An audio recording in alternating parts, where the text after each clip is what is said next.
আমি নীলার কিছুটা কাছে চলে আসতেই নীলা একটু ঘাবড়ে গেল। নীলা সরে যাবার আগেই আমি ওর গোলাপি ঠোঁট দুটোতে আলতো করে একটা উম্মা দিলাম। নীলার সাথে সাথে আমার থেকে নিজেকে ছাড়িয়ে নিতেই আমি আবার পিছন থেকে নীলাকে আটকে ধরলাম। ছি ছি নীল, তুমি এইসব কি করছো? প্লিজ আমাকে ছেড়ে দাও। একদম চুপ করে থাকবে। যদি তোমার মুখ দিয়ে আর একটা কথা বের হয় তাহলে তোমার খবর আছে। আমি নীলের কথা শুনে জোরাজুরি বন্ধ করে পিছন ফিরে নীলের চোখে চোখ রাখলাম।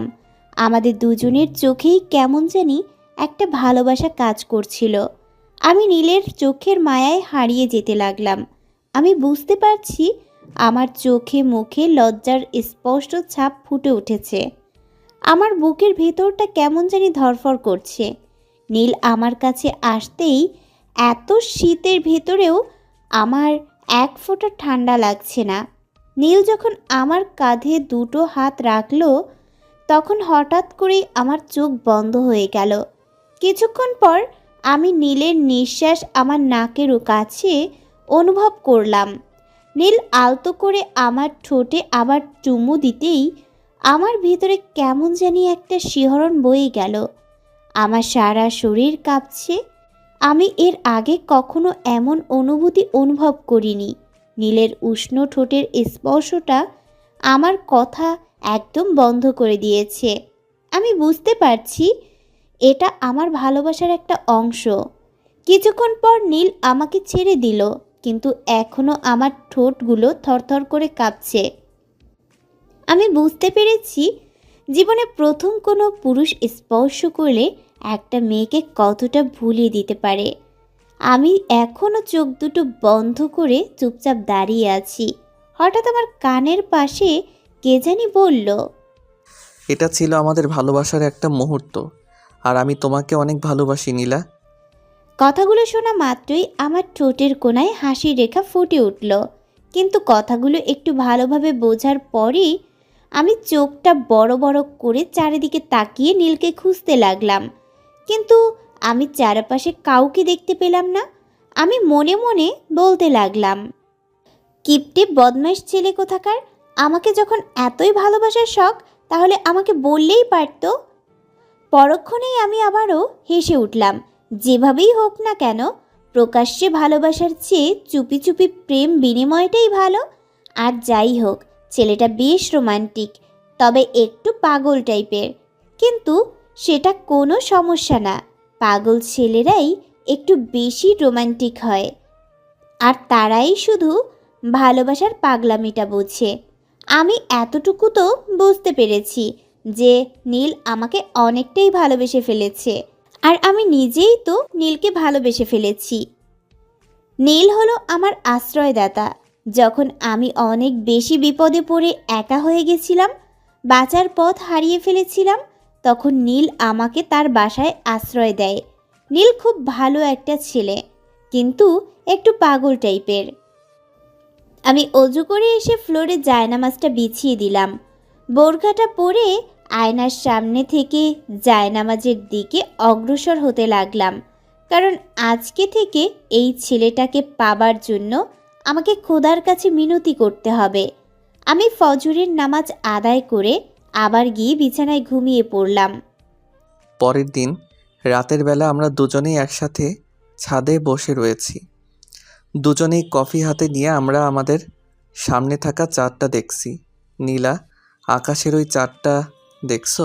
আমি এক মনে তাকিয়ে চাঁদটা দেখছিলাম, কিন্তু হঠাৎ করেই নীল কিছু বলায় আমি চমকে উঠে নীলের দিকে তাকিয়ে বলি, দেখেছি তো। এই চাঁদকে আমরা রাতে সবচেয়ে বেশি সৌন্দর্যের অধিকারী ভাবি। কিন্তু এই চাঁদের সৌন্দর্য কিন্তু এই চাঁদের সুন্দর প্রতিভাটা কোথা থেকে আসে জানো? সেটা আসে সূর্য থেকে। ঠিক বলছো। তেমনই একটা মানুষের জন্য দরকার আর একটা মানুষের হাত, যেটা তাকে বাঁচতে শেখাবে আর তার হাত দুটো সব সময় ধরে রাখবে। নীলের কথাগুলো শুনে আমার ভেতরে শিহরিত হতে লাগলো। নীল আমার চোখে চোখ রেখে দাঁড়িয়ে পড়ল। তারপর আমার হাতটা ধরে উঁচু করে বলতে লাগলো, এই হাতটা দেখছো? এটা তুমি তোমার ইচ্ছা মতো সব দিকেই নাড়াতে পারবে। ঠিক তেমনি তোমার সব কিছু তোমার উপর নির্ভর করবে, শুধু একটু বুদ্ধি দিয়ে ভেবে দেখতে হবে। কথাটা বলেই আমি নীলাকে পাশ কাটিয়ে হেঁটে নিচে চলে আসি। নীলের কথাগুলো আমার কানে বাজতে লাগলো। আমি নীলকে কিভাবে বোঝাবো আমার শুধু ওকেই চাই। রাতের ঠান্ডা হাওয়াটা আমার শরীরে লাগায়, বারবার আমার শরীরটা কাঁপুনি দিয়ে উঠছে। তাই আমি হাত দুটো গুটিয়ে রুমে গিয়ে সোজা কম্বলের তলে ঢুকে পড়লাম। এই কয়দিনে আমি নীলকে যে অনেক ভালোবেসে ফেলেছি। না, যেভাবেই হোক আমার ভালোবাসার কথাগুলো কালকে নীলকে জানাতেই হবে। এসব ভাবতে ভাবতেই আমি ঘুমিয়ে পড়ি।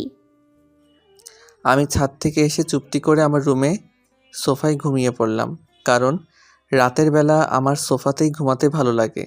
আর শীতের দিন সোফাতে অনেক আরাম পাই ঘুমিয়ে। সকাল হতেই আমি ঘুম থেকে উঠে নামাজ আদায় করে নিলাম। নামাজ আদায় করে কিছুক্ষণ কোরআন শরীফ পাঠ করলাম। কোরআন শরীফ পাঠ শেষ করে আমি সুন্দর করে একটি চিঠি লিখলাম নীলকে দিব বলে। আমি চিঠিটা হাতে নিয়ে বাইরে যেতেই দেখি নীল দাঁড়িয়ে আছে।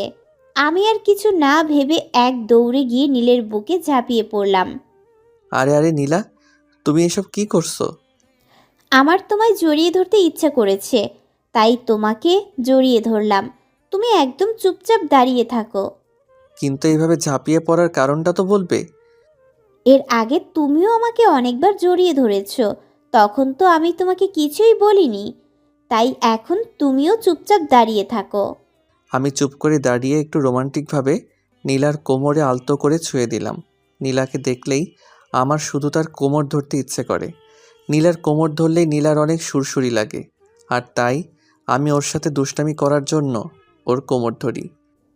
নীল আমার কোমর ধরায় আমি একটু নড়ে চড়ে উঠলাম। আমি জানি নীল এটাই ইচ্ছে করে আমার সাথে মজা করছে। বেয়াদব একটা ছেলে, একটুও ফিলিংস বোঝে না, সবসময় শুধু আমার সাথে দুষ্টুমি করে। এই শুনছো? হ্যাঁ বলো। আমার কোমর থেকে একটু হাতটা সরানো যাবে? নীলার কথা শুনে আমি তাড়াতাড়ি হাতটা সরিয়ে দিলাম। মানে একটা কথা বলার আছে।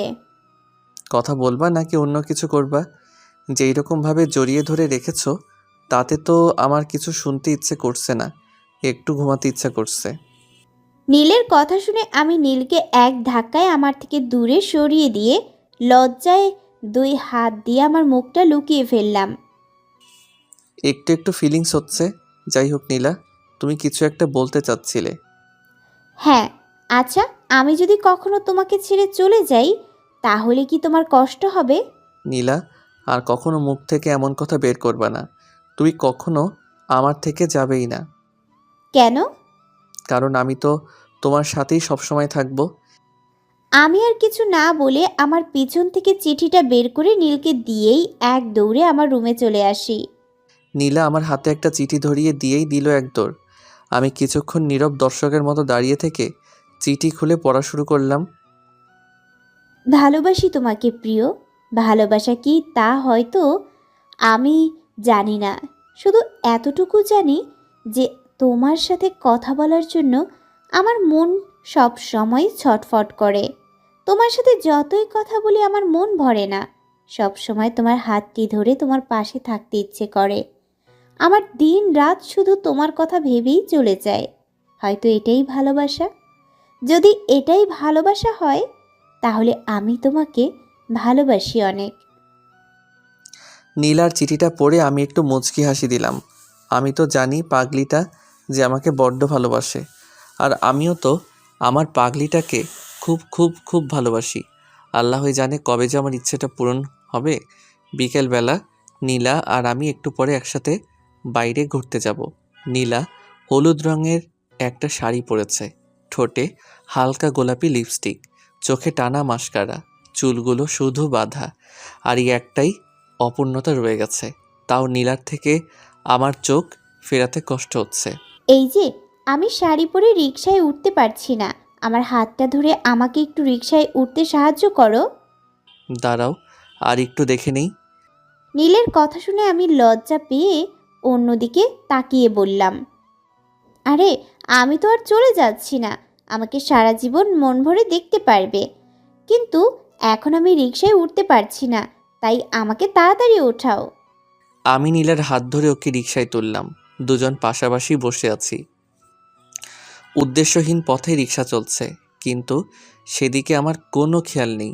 আমি শুধু অপলক দৃষ্টিতে নীলাকে দেখছি। হয়তো আমি আরও একবার নীলার প্রেমে পড়ে গেছি।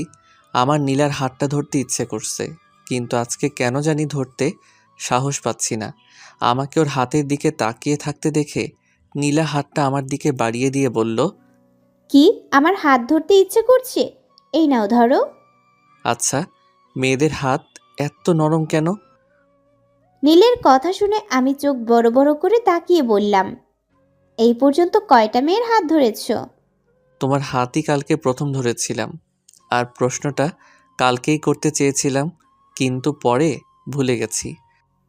আমার হাত যদি প্রথম ধরে থাকো তবে জানলে কি করে মেয়েদের হাত নরম হয়? তোমার হাত তো নরম, তাই ভাবলাম অন্যদের হাতও নরম। আমার কথা শুনে নীলা হাসছে। আমার দৃষ্টি যেন শুধু তাকেই দেখছে। আমি সব ভুলে যেতে চাই তার এই মন ভুলানো হাসিতে। নীলার দিকে তাকিয়ে থেকে ভুলেই গেছিলাম আমি যে রিকশায় আছি। একটু পরে নদীর পাড়ে এসে রিকশাটা থেমে গেল। আমি ভাড়াটা দিয়ে নীলাকে নিয়ে রোদে বাতাসে মিশ্রিত নদীর ধার দিয়ে হাঁটছি। একটা কথা বলি? বলো। তোমার চুলগুলো খুলে দাও না, তোমাকে আরও বেশি ভালো লাগবে। আমি খুলতে পারবো না, তুমিই খুলে দাও। আমি নীলার চুল খুলে দিলাম। বাতাসে নীলার চুলগুলো এলোমেলোভাবে উঠছে, তবুও এখনো কি যেন অপূর্ণতাই রয়ে গেছে। হ্যাঁ, নীলার হাত ধরে হাঁটতে পারলেই সব কিছু পূর্ণতা পাবে। তোমার হাতটা কি ধরতে পারি? পারো, তবে একটা শর্ত আছে। কি শর্ত? তুমি আমার কাছে আসলেই আমার কেমন জানি লাগে, নিজেকে কন্ট্রোল করতে পারি না। আর আমাদের এই সম্পর্কটা এখনো বৈধ না। নীল, আমি তোমাকে বৈধভাবে পেতে চাই। আমাকে বানাবে তোমার বউ? হা হা, এই কথা? আমি ভাবলাম কি না কি জানি বলবা। এইটা কিন্তু একটা গুরুত্বপূর্ণ কথা। আচ্ছা, আমি কালকে তোমাকে বিয়ে করব, কিন্তু এখন তো হাতটা ধরে হাঁটি। হাঁটো। দুজনেই নদীর কূল ধরে হেঁটে চলছি। পদধূলি এঁকে দিচ্ছে আমাদের ভালোবাসার ছাপ। এই পথ চলা একটা সময় শেষ হয়ে যাবে, কিন্তু আমাদের এই ভালোবাসা কখনো শেষ হবে না। অমর হয়ে রয়ে যাবে সবার ভিতরে, কারণ ভালোবাসা এমনই একটা জিনিস যার কোনো শেষ নেই।